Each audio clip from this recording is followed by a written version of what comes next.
Ngayong araw ay nilagyan namin ng maraming dishwashing liquid itong swimming pool namin. At dahil naboboring na nga kami sa aming buhay at sumabay pa nga yung init ng panahon, ay gumana nga na naman ang kinakalawang naming mga utak. Kaya naisipan namin magkapatid na puntahan itong swimming pool na pinunturahan namin. So yun mga idol, no, nakita natin na madumi na yung swimming pool namin, kaya lilinisin muna namin ito. Tapos bibili tayo ng apat na litro, 3 litro na lang.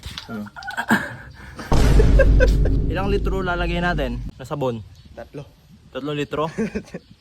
Linisin muna natin. At dahil ilang araw nga na hindi namin nagamit itong swimming pool namin, nagkaroon na nga ito ng mga mancha ng kalawang galing sa tubig. Kaya no choice nga kami mga idol kundi linisin itong swimming pool namin. Ito lang talaga mga idol ang pangit sa pininturahan nating swimming pool. Dahil ang lumalabas nga sa tubig nito ay mayroong kalawang. At pag hindi nga natuyo ng maayos itong swimming pool, ay nagkakaroon ito ng mancha dahil sa kalawang. At pag naliligo kami dito mga idol ay hindi kami gumagamit ng puting mga damit. Dahil sigurado kapag umahon kami sa tubig ay kulay dilaw na ang damit namin. Kung napapansin nyo nga mga idol ay iba ang voiceover natin. Dahil nga marami akong nabasa sa comment section na nakakarindi daw at sobrang sakit sa tenga ng voiceover namin. Meron pa nga kaming nabasa na pinapanood daw yung video namin ng walang volume. Masakit mang isipin mga idol pero kailangan namin itong tanggapin. Dahil totoo naman talaga na nakakarindi at nakakainis yung voiceover namin. Pagkatapos nga naming malinis itong swimming pool namin ay nagready na nga kami ni Chris Brown para nga bumili ng dishwashing liquid. Balak nga sana namin gamitin yung dishwashing liquid dito sa bahay. Pero mas pinili nga namin bumili dahil nga kapag ginamit namin yun ay siguradong wala na kami tutuluyan na tahanan. Kaya nagdala na nga lang kami dito ng batid ko ng bote na lalagyan ng sabon na bibilhin namin. Mas okay nga ito kaysa naman yung damit namin yung ipadala ng nanay namin. Balak nga sana namin 5 litro yung bibilhin naming dishwashing liquid. Ngunit kulang pala yung perang dala namin. At paglabas nga namin sa tindahan ay meron kaming nakitang followers namin. Nakakatuwa lang isipin dahil merong gustong magpa-picture sa siraulong tulad namin. At bago nga kami umuwi ng kapatid ko ay nagmerienda muna kami dito ng tinolang chicken skin.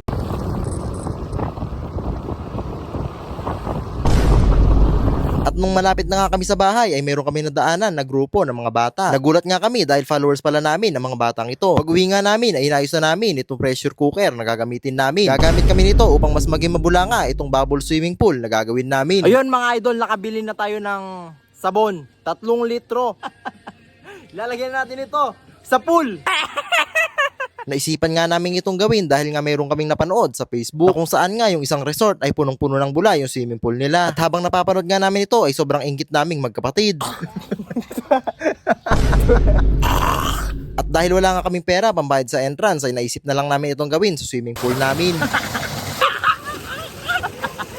At dahil nakukulangan pa nga kami sa bulan ng swimming pool namin ay gagamitan na namin ito ng pressure cooker. Nakakatuwang isipin na sa ganitong paraan ay nakapag-enjoy kami ng aking kapatid. At hindi na nga namin kailangan gumastos pa para lang makapag-swimming at ma-experience yung ganitong mga swimming pool.